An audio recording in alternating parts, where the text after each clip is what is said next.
Chapter 9. Someone gives my shoulder a shake, and I sit up. I've fallen asleep with my face on the table. The white cloth has left creases on my good cheek. The other, the one that took the lash from thread, throbs painfully. Gale's dead to the world, but his fingers are locked around mine. I smell fresh bread, and turn my stiff neck to find Peter looking down at me with such a sad expression. I get the sense that he's been watching us a while. "Go on up to bed, Katniss. I'll look after him now," he says. "Peter, about what I said yesterday, about running—" I begin. "I know," he says. "There's nothing to explain." I see the loaves of bread on the counter in the pale, snowy morning light, the blue shadows under his eyes. I wonder if he slept at all. Couldn't have been long. I think of his agreeing to go with me yesterday, his stepping up beside me to protect Gale, his willingness to throw his lot in with mine entirely when I give him so little in return. No matter what I do, I'm hurting someone. "Peter!" "Just go to bed, okay?" he says. I feel my way up the stairs, crawl under the covers, and fall asleep at once. At some point, Clove, the girl from District 2, enters my dreams. She chases me, pins me to the ground, and pulls out a knife to cut my face. It digs deeply into my cheek, opening a wide gash. Then Clove begins to transform, her face elongating into a snout, dark fur sprouting from her skin, her fingernails growing into long claws, but her eyes remain unchanged. She becomes the mutation form of herself, the wolf-like creation of the capital that terrorized us the last night in the arena. Tossing back her head, she lets out a long, eerie howl that is picked up by other mutts nearby. Clove begins to lap the blood flowing from my wound, each lick sending a new wave of pain through my face. I give a strangled cry and wake with a start, sweating and shivering at once. Cradling my damaged cheek in my hand, I remind myself that it was not Clove, but Thread who gave me this wound. I wish that Peter were here to hold me, until I remember I'm not supposed to wish that anymore. I have chosen Gale and the rebellion, and a future with Peter is the Capitol's design, not mine. The swelling around my eye has gone down, and I can open it a bit. I push aside the curtains and see the snowstorm has strengthened to a full-out blizzard. There's nothing but whiteness and the howling wind that sounds remarkably like the mutations. I welcome the blizzard, with its ferocious winds and deep drifting snow. This may be enough to keep the real wolves, also known as the peacekeepers, from my door. A few days to think, to work out a plan.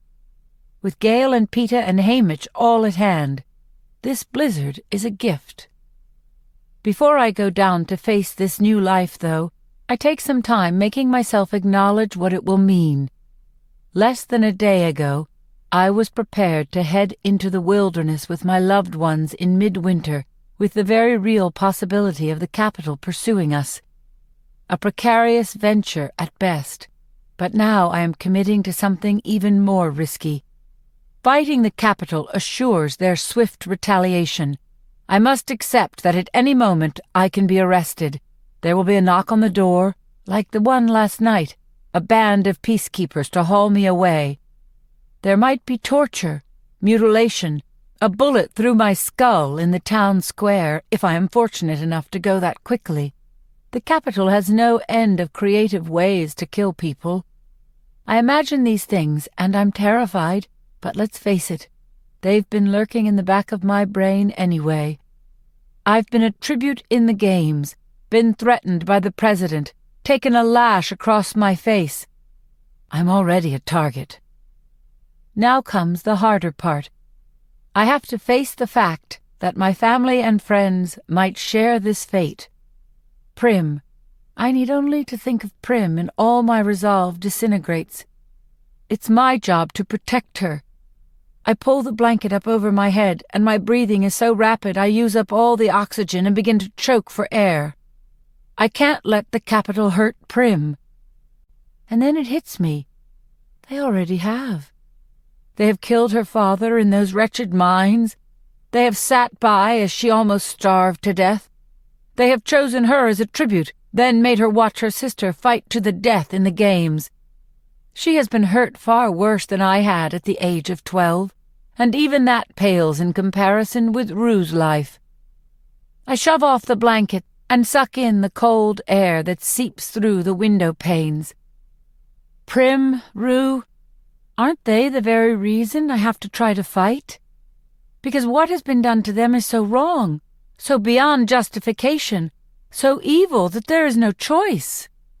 Because no one has the right to treat them as they have been treated? Yes, this is the thing to remember when fear threatens to swallow me up.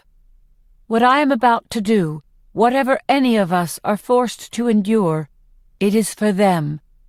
It's too late to help Rue, but maybe not too late for those 5 little faces that looked up at me from the square in District 11. Not too late for Rory and Vic and Posy. Not too late for Prim. Gale is right. If people have the courage, this could be an opportunity.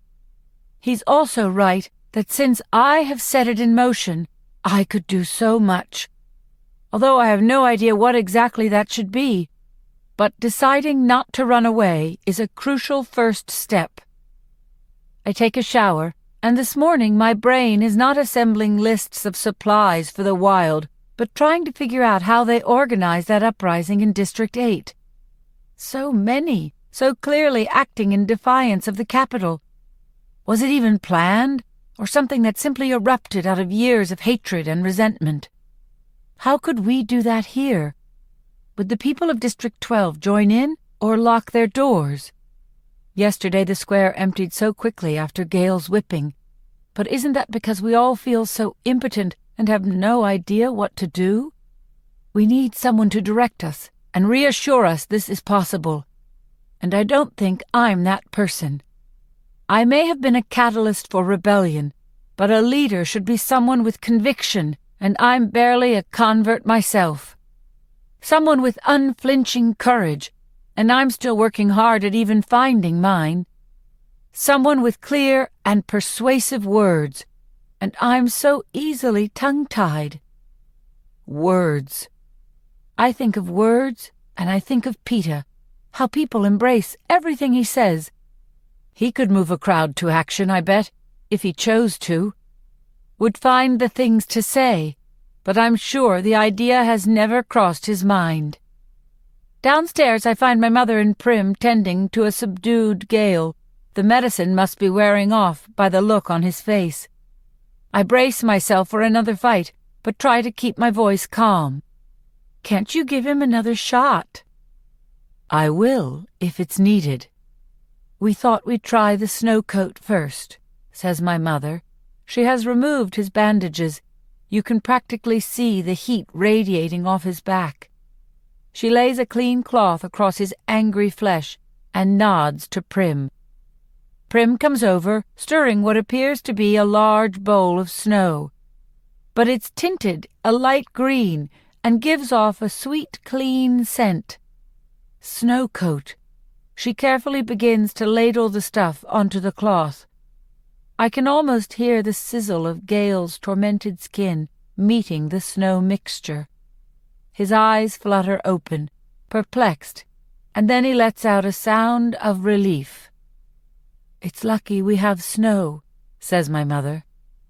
I think of what it must be like to recover from a whipping in midsummer with the searing heat and the tepid water from the tap. What did you do in warm months? I ask. A crease appears between my mother's eyebrows as she frowns. Tried to keep the flies away. My stomach turns at the thought.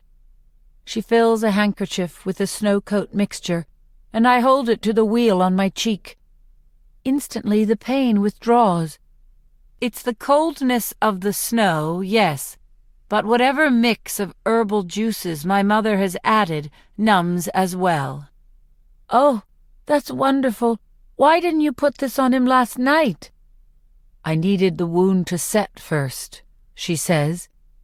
I don't know what that means exactly, but as long as it works, who am I to question her? She knows what she's doing, my mother. I feel a pang of remorse about yesterday, the awful things I yelled at her as Peter and Hamish dragged me from the kitchen. I'm sorry about screaming at you yesterday. "I've heard worse," she says. "You've seen how people are when someone they love is in pain." Someone they love. The words numb my tongue as if it's been packed in snowcoat. Of course, I love Gale. But what kind of love does she mean? What do I mean when I say I love Gale? I don't know. I did kiss him last night, in a moment when my emotions were running so high, but I'm sure he doesn't remember it, does he? I hope not. If he does, everything will just get more complicated, and I really can't think about kissing when I've got a rebellion to incite. I give my head a little shake to clear it. "Where's Peter?" I say. "He went home when we heard you stirring. Didn't want to leave his house unattended during the storm," says my mother. "Did he get back all right?" I ask. "In a blizzard, you can get lost in a matter of yards and wander off course into oblivion. Why don't you give him a call and check?" she says. I go into the study, a room I've pretty much avoided since my meeting with President Snow, and dial Peter's number. After a few rings, he answers. "Hey, I just wanted to make sure you got home," I say. "Katniss, I live 3 houses away from you," he says. "I know, but with the weather and all," I say. "Well, I'm fine. Thank you for checking." There's a long pause. "How's Gale?" "All right. My mother and Prim are giving him snowcoat now," I say. "And your face?" he asks. "I've got some, too," I say. "Have you seen Hamish today?" "I checked in on him, dead drunk, but I built up his fire and left him some bread," he says. "I wanted to talk to both of you. I don't dare add more here on my phone, which is surely tapped." "Probably have to wait until after the weather calms down," he says. "Nothing much will happen before that, anyway." "No, nothing much," I agree.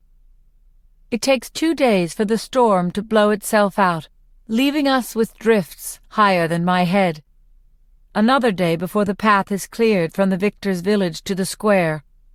During this time I help tend to Gale, apply snowcoat to my cheek, try to remember everything I can about the uprising in District 8, in case it will help us. The swelling in my face goes down, leaving me with an itchy, healing wound and a very black eye. But still, the first chance I get, I call Peter to see if he wants to go into town with me. We rouse Hamish and drag him along with us. He complains, but not as much as usual. We all know we need to discuss what happened, and it can't be anywhere as dangerous as our homes in the victor's village. In fact, we wait until the village is well behind us to even speak. I spend the time studying the 10-foot walls of snow piled up on either side of the narrow path that has been cleared, wondering if they will collapse in on us. Finally, Hamish breaks the silence. "So, we're all heading off into the great unknown, are we?" he asks me. "No," I say, "not anymore." "Worked through the flaws in that plan, did you, sweetheart?" he asks. "Any new ideas?" "I want to start an uprising," I say. Hamish just laughs. It's not even a mean laugh, which is more troubling. It shows he can't even take me seriously. "Well, I want a drink. You let me know how that works out for you, though," he says. "Then what's your plan?" I spit back at him.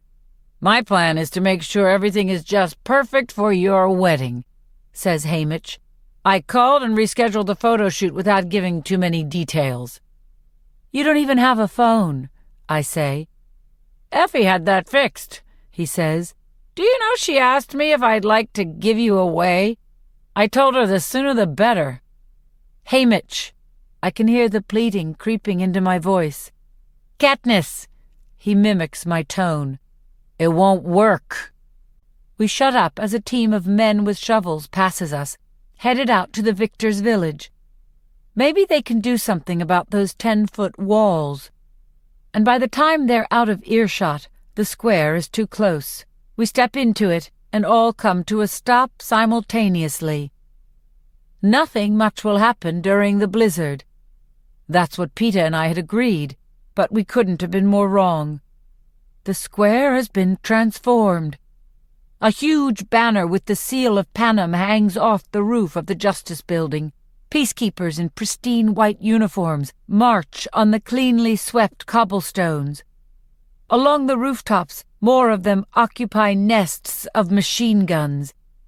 Most unnerving is a line of new constructions, an official whipping post, several stockades, and a gallows, set up in the center of the square. "Thread's a quick worker," says Haymitch. Some streets away from the square, I see a blaze flare up. None of us has to say it. That can only be the hob going up in smoke. I think of Greasy Say, Ripper, all my friends who make their living there. "Haymitch, you don't think everyone's still in?" I can't finish the sentence. "Nah, they're smarter than that. You'd be too if you'd been around longer," he says. "Well, I better go see how much rubbing alcohol the apothecary can spare." He trudges off across the square, and I look at Peeta. What's he want that for? Then I realize the answer. We can't let him drink it. He'll kill himself, or at the very least go blind. I've got some white liquor put away at home. Me too. Maybe that will hold him until Ripper finds a way to be back in business, says Peeta. I need to check on my family. I have to go see Hazel. I'm worried now. I thought she'd be on our doorstep the moment the snow was cleared, but there's been no sign of her.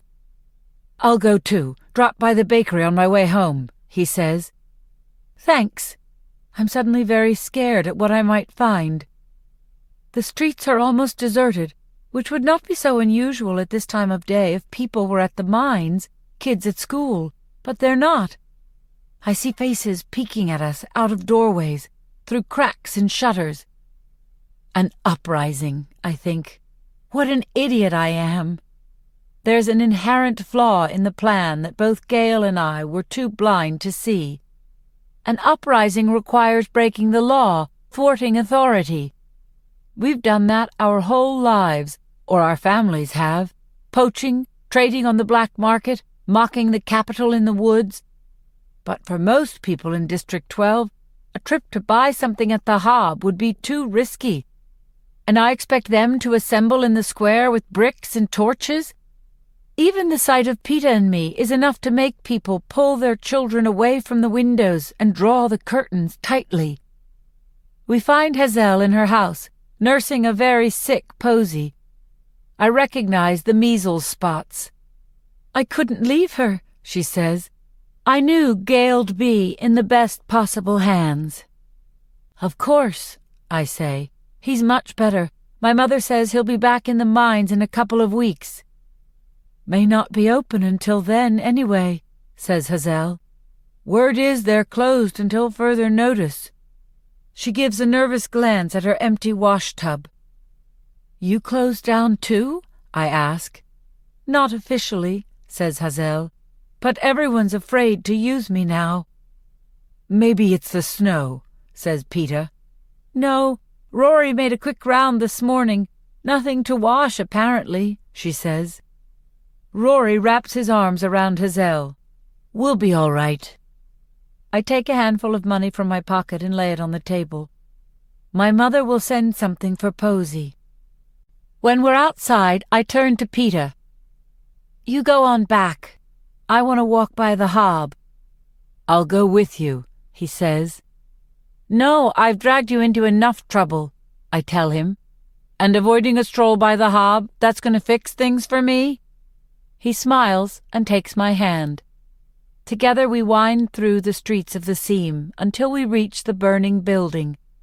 They haven't even bothered to leave peacekeepers around it. They know no one would try to save it. The heat from the flames melts the surrounding snow, and a black trickle runs across my shoes. "It's all that coal dust from the old days," I say. It was in every crack and crevice, ground into the floorboards. It's amazing the place didn't go up before. I want to check on Greasy Say. "Not today, Katniss. I don't think we'd be helping anyone by dropping in on them," he says. We go back to the square. I buy some cakes from Peeta's father while they exchange small talk about the weather. No one mentions the ugly tools of torture, just yards from the front door. The last thing I notice as we leave the square is that I do not recognize even one of the peacekeepers' faces. As the days pass, things go from bad to worse. The mines stay shut for 2 weeks, and by that time, half of District 12 is starving. The number of kids signing up for Tesserae soars, but they often don't receive their grain. Food shortages begin, and even those with money come away from stores empty-handed. When the mines reopen, wages are cut, hours extended, miners sent into blatantly dangerous work sites. The eagerly awaited food promised for parcel day arrives spoiled and defiled by rodents. The installations in the square see plenty of action as people are dragged in and punished for offenses so long overlooked we've forgotten they are illegal. Gale goes home, with no more talk of rebellion between us. But I can't help thinking that everything he sees will only strengthen his resolve to fight back. The hardships in the mines, the tortured bodies in the square, the hunger on the faces of his family. Rory has signed up for Tesserae, something Gale can't even speak about, but it's still not enough with the inconsistent availability and the ever-increasing price of food. The only bright spot is I get Haymitch to hire Hazel as a housekeeper, resulting in some extra money for her and greatly increasing Haymitch's standard of living. It's weird going into his house, finding it fresh and clean, food warming on the stove. He hardly notices because he's fighting a whole different battle. Peeta and I tried to ration what white liquor we had, but it's almost run out, and the last time I saw Ripper, she was in the stocks.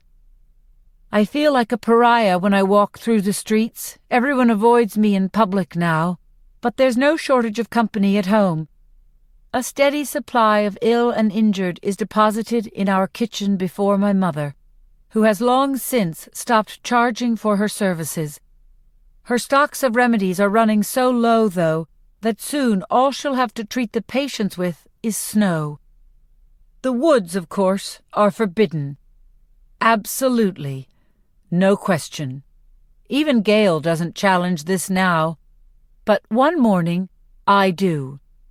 And it isn't the house full of the sick and dying, the bleeding backs, the gaunt-faced children, the marching boots, or the omnipresent misery that drives me under the fence. It's the arrival of a crate of wedding dresses one night, with a note from Effie saying that President Snow approved these himself. The wedding! Is he really planning to go through with it? What in his twisted brain will that achieve? Is it for the benefit of those in the capital? A wedding was promised, a wedding will be given, and then he'll kill us, as a lesson to the districts? I don't know. I can't make sense of it. I toss and turn in bed until I can't stand it anymore. I have to get out of here, at least for a few hours. My hands dig around in my closet until I find the insulated winter gear Cinna made for me for recreational use on the Victory Tour. Waterproof boots, a snowsuit that covers me from head to toe, thermal gloves. I love my old hunting stuff, but the trek I have in mind today is more suited to this high-tech clothing. I tiptoe downstairs, load my game bag with food, and sneak out of the house. Slinking along the side streets and back alleys, I make my way to the weak spot in the fence closest to Ruba the butcher's. Since many workers cross this way to get to the mines, the snow's pockmarked with footprints. Mine will not be noticed. With all his security upgrades, Thread has paid little attention to the fence, Perhaps feeling harsh weather and wild animals are enough to keep everyone safely inside. Even so, once I'm under the chain link, I cover my tracks until the trees conceal them for me.